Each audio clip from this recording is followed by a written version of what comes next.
పృచ్ఛకుడు అడుగుతున్నాడు, మీరు పూర్వపు గురువులు పరంపరానుగతంగా దత్తాత్రేయుని అవతారంగా మేము భావించవచ్చునా?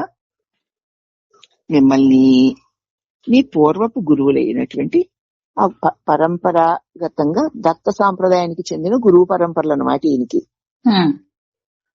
మీరందరూ కూడా దత్తాత్రేయుని అవతారంగా మేము భావించవచ్చునా అని అడిగాడు. మీరు ఏది నమ్మాలనుకుంటే దాన్ని నమ్మండి. మీ నమ్మకాన్ని అనుసరించి మీరు కర్మలు చేస్తే అందుకు తగిన ఫలితాలు మీకు దొక్కుతాయి. మీ ఇష్టం, ఎలా అనుకోవాలంటే అలా అనుకోండి, ఎలా నమ్మాలనుకుంటే అలా నమ్మండి. నమ్మితే సరిపోదు, దానికి అనుగుణంగా ఆచరించండి. ఇప్పుడు మీరు ఫలితాన్ని పొందగలుగుతారు. ఆచరించిన మనసు ఫలానా గురువు మా గురువు గారు, నేను ఫలానా వారి శిష్యులము, మా గురువు గారు ఎంత గొప్పవారు అని చెప్పుకుంటే లాభం ఏముంది? మీరు ఏది నమ్మదలుచుకుంటారో అది నమ్మండి. మీ నమ్మకాన్ని అనుసరించి మీరు కర్మలు చేస్తూ పోతే అందుకు తగిన ఫలితాలు మీకు దొక్కుతాయి. కానీ వీటిని వేటికి నేను ఏమాత్రము ప్రాధాన్యం ఇవ్వను. మీ నమ్మకం మీది, దానికి నేనేం ప్రత్యేకమైన ప్రాధాన్యత ఇవ్వడం లేదు. నేను ఇప్పుడు ఏమై ఉన్నానో అది నేను, అంతే. ఇప్పుడు నేను ఏదిగా ఉన్నానో అదే నేను. నాకు ఇది చాలు. నేనుగా ఉండడం నాకు చాలు. నాకు నేనే ఏ తగిలింపులు కలిగించుకోవట్లేదు, ఇక మీరు నాకు తగిలిస్తారా? నేనుగా ఉంటే నాకు చాలు. వేరొకరు ఎంత గొప్పవారైనప్పటికీ వారితో నన్ను పోల్చుకోవాలని గాని, వారితో ఐక్యం అవ్వాలని గాని నాకు లేదు. ఇతరులు గొప్పవాళ్ళైతే అవ్వచ్చు, వారితో నన్ను పోల్చుకోవాలని గాని, నేను వారితో ఐక్యమైపోవాలని గాని నేను అనుకోవడం లేదు. అలాగే ఏవో పురాణ గాథల్ని వాస్తవాలుగా భావించే స్థితిలో కూడా నేను లేను. నా వరకు నాకు ఈ కనిపించే అజ్ఞానం, దీని నుంచి విముక్తిని గురించే నా శ్రద్ధ అంతాను. నా మట్టికి నాకు ఇది అని తెలియబడే ఈ కనిపించే ఈ అజ్ఞానాన్ని నుంచి విముక్తి, దాని మీదే నా శ్రద్ధ అంతా. ఎవరికి కనిపించే అజ్ఞానం సత్యమన్న భ్రమలో ఉంటున్నారో వారికి దాని నుంచి విముక్తి అన్న దాని మీద శ్రద్ధ పెడతానే తప్ప, నేను పరంపరకి చెందిన గురువుని, నేను ఇంత గొప్పవాణ్ణి, నేను వారికంటే గొప్పవాణ్ణి, వీరికంటే గొప్పవాణ్ణి అని ఏది నాకు లేదు. తమ శిష్యుల్లోని మనస్సుల్లోనూ హృదయాల్లోనూ ఉండే అజ్ఞానాన్ని విచ్ఛేదనం చేయడమే గురువు యొక్క అసలు కర్తవ్యం. గురువు అంటే తన మాటల్ని తన్ను నమ్మి తన దగ్గరికి వచ్చి తన మాటల్ని శ్రద్ధగా వింటూ ఉన్నటువంటి వారి యొక్క అజ్ఞానాన్ని తొలగించడమే గురువు యొక్క అసలు కర్తవ్యం. శిష్యుడు ఇదంతా ఒకసారి అర్థం చేసుకున్న తర్వాత రుజువు చేసుకోవడానికి ఆచరించవలసిన కర్మ యావత్తు అతడు స్వయంగా ఆచరించుకోవలసిందే కాని ఒకరి చదువు మరొకరు ఎవరూ చేసి పెట్టలేరు. గురువు చెప్పినటువంటి బోధని చక్కగా అర్థం చేసుకుని తర్వాత రుజువు చేసుకోవడానికి తాను ఆచరించవలసిన కర్మని యావత్తు అతడు స్వయంగా చేసుకోవాలి తప్ప ఒకరి తరపున ఇంకొకరు ఎవరూ కూడా చేసి పెట్టలేరు. శిష్యుడు గనక సరిగ్గా ఆచరించకపోతే అతడికి విషయం అర్థం కాలేదన్నమాట, అంతే. వాడు బుద్ధికి సరిగ్గా విషయం అర్థం అవ్వలేదు, సరిగ్గా ఆచరించట్లేదు. ఎంత బోధో వింటున్నాడు, అంత జ్ఞానం కలిగిపోయింది అంటున్నాడు, కానీ ఆచరించడం లేదు అంటే వాడికి సరిగ్గా అర్థం అవ్వలేదని అర్థం. పూర్తిగా నిరాశ జనింపచేసే శిష్యులు కూడా మీకు తారసిల్లుతూ ఉంటారనుకుంటాను. పూర్తిగా నిరాశ కలిగి ఉన్న శిష్యులు కూడా మీ దగ్గరికి వస్తూ ఉంటారేమో అన్నాడు పృచ్ఛకుడు. అప్పుడు నిసర్గదత్తు గారు, సంపూర్తిగా నిరాశ కలిగించే శిష్యుడంటూ ఎవడూ ఉండడండి. ఆటంకాలని అధిగమించే వీలు ఉంది ఎవ్వరికైనా సరే. తనకి ఆటంకం ఉందని తెలుసుకుంటే దాన్ని దాటడానికి అవకాశం ఉంది. ముందు నాకు ఇది ఆటంకంగా ఉందని తెలియాలి వాడికి, అంతే. అదమ్మా జీవితంలో సరిచేయలేనటువంటిది మరణం ఎలాగూ అంతం చేస్తుంది. నువ్వు ఈ బతుకున్నప్పుడు సరి చేసుకోలేకపోతే చచ్చాక ఎలాగూను నువ్వు వదిలిపెట్టక తప్పదు. కానీ గురువుకు అపజయమంటూ ఉండదు.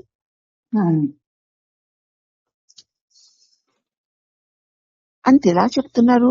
నీకు ఈ భరోసా ఎలా కలిగింది స్వామి అన్నాడు అతను. నిసర్గదత్ మరేమీ లేదండి, గురువును మనిషి అంతరంగంలోని వాస్తవమును రెండూ కూడా మనకి విముక్తిని కలిగించి మనిషిని కడతీర్చడానికే పాటుపడుతున్నాయి. వెలుపల గురు రూపంలో ఉన్నటువంటి మన గురువు గారును మనిషి యొక్క అంతరంగంలో ఉన్నటువంటి శాశ్వతమైన వాస్తవమైంది సత్యమును, ఇవి రెండూ కూడా మనకి విముక్తిని కలిగించి మనిషిని కడతీర్చడానికే పాటుపడుతున్నాయి. వెలుపల నుంచి గురువు అదే చెప్తున్నాడు, లోపల నుంచి ఆత్మ కూడా అదే తెలియచేస్తోంది. నాలా ఉండు అని సుస్థిరంగా ఉండమని లోపల నుంచి ఆత్మ స్వరూపము, వెలుపల చాంచల్యాన్ని వదిలే ఇదంతా కలిగి తొలిగేవే, ఇవేవి కలగని తొలగనిదేదో అదే నీ స్వరూపము అని వెలుపల గురువు చెప్తున్నాడు. నాలాగా స్థిరంగా ఉండు అని లోపల గురువు చెప్తున్నాడు. ఇది రెండూ చెప్పింది విన్నావు అంటే ఇక నువ్వు అట్లా ఉండడం నీ సాధన.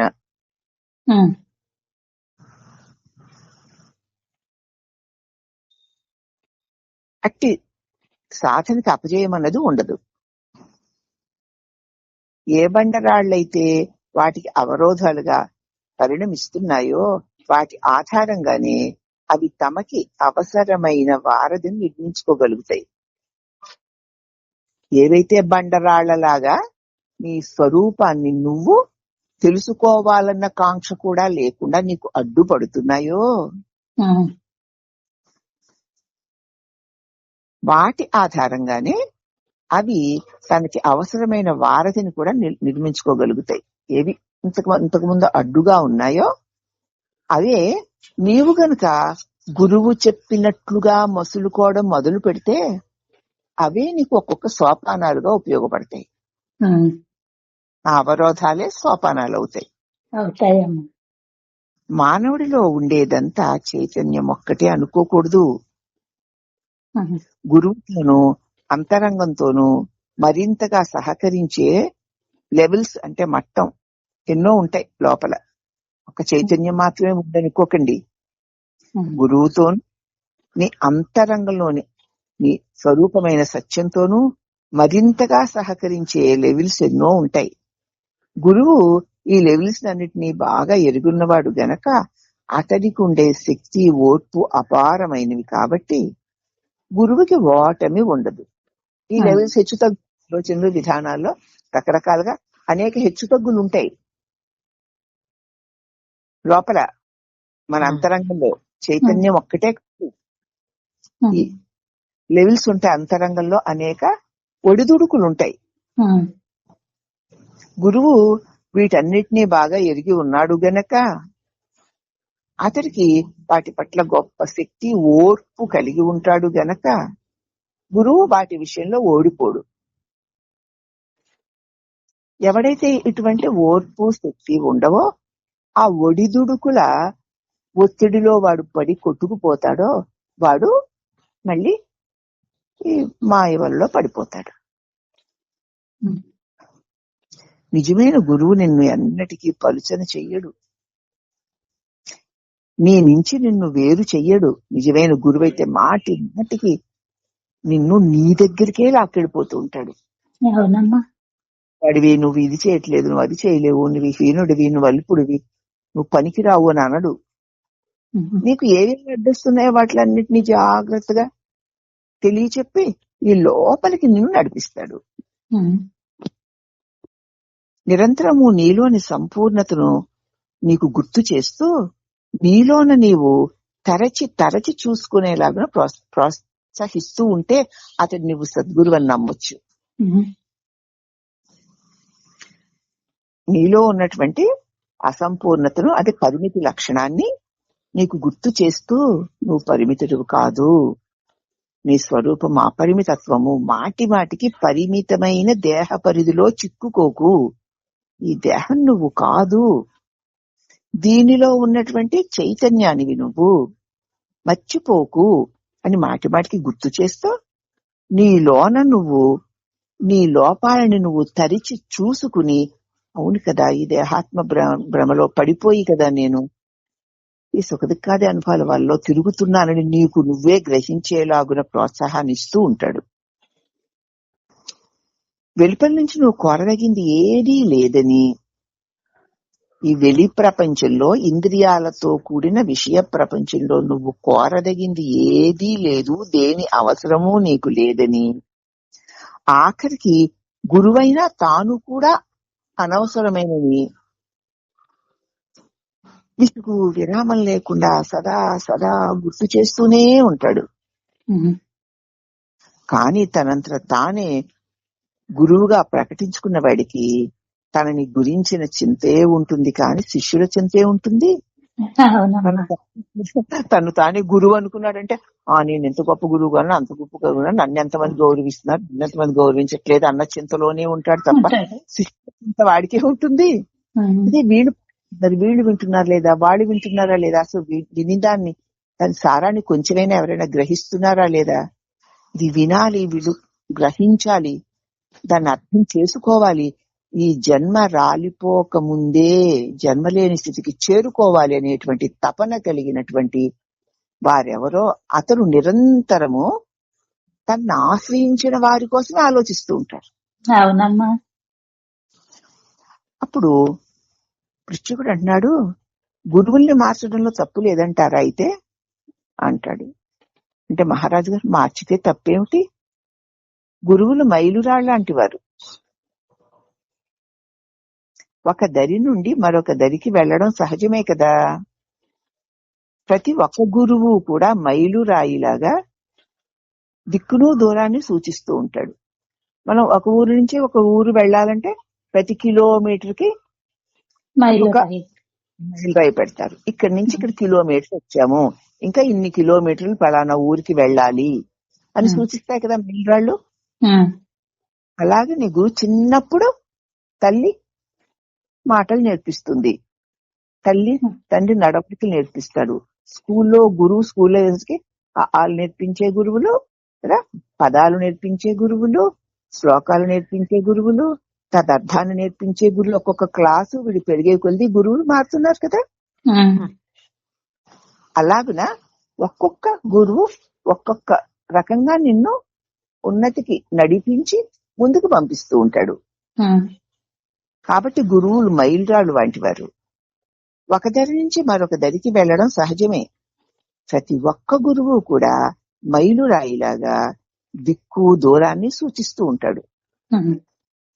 ఇక నిత్యము శాశ్వతము అయిన సద్గురువు అంటారా, అతడు సాక్షాత్తు నువ్వు ప్రయాణిస్తున్న ఆ మార్గమే ఆయన.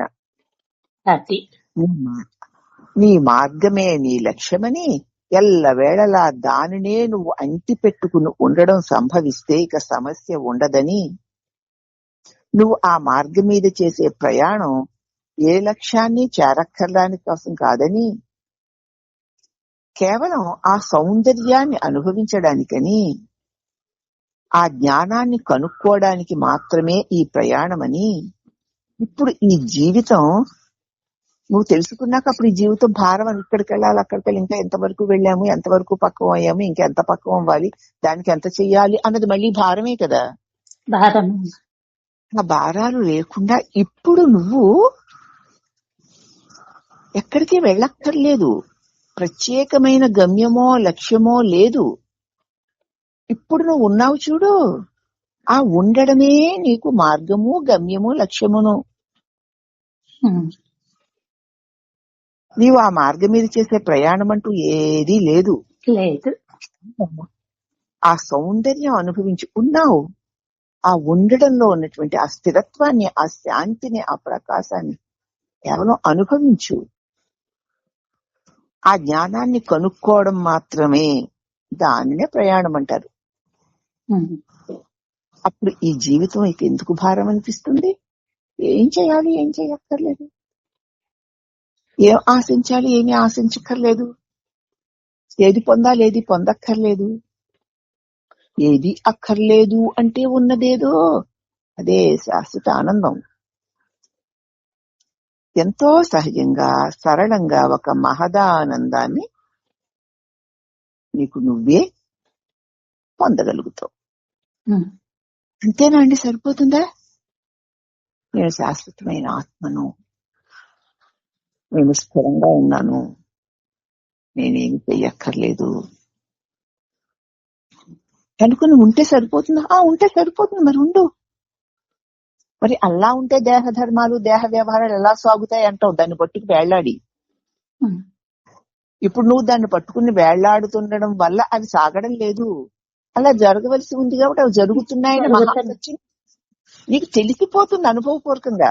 అవునమ్మా, అనుభవపూర్వకంగా తెలిసిపోతే ఇంకెందుకు అంటి పట్టుకుని వేళ్లాడతావు? వేళ్లాడడం వదిలిపోతుంది. ఇప్పుడు హాయిగా స్థిరంగా శాంతిగా ఉంటావు. అది ఒక మహదానందంగా, ఎంతో సహజంగా సరళంగా మహదానందంగా రూపొందుతుంది. బరువు లేదు, చిత్తలేదు, హాయిగా స్వేచ్ఛగా నిశ్చింతగా నిర్మలంగా ఉన్నాను అన్న దానిలో కుదురుకుంటే అప్పుడు మహదానందం రూపొందుతుంది అని చెప్పారు స్వామివారు. దీనిలో గురువు యొక్క కర్తవ్యం అది నీకు అందిస్తాడు గురువు.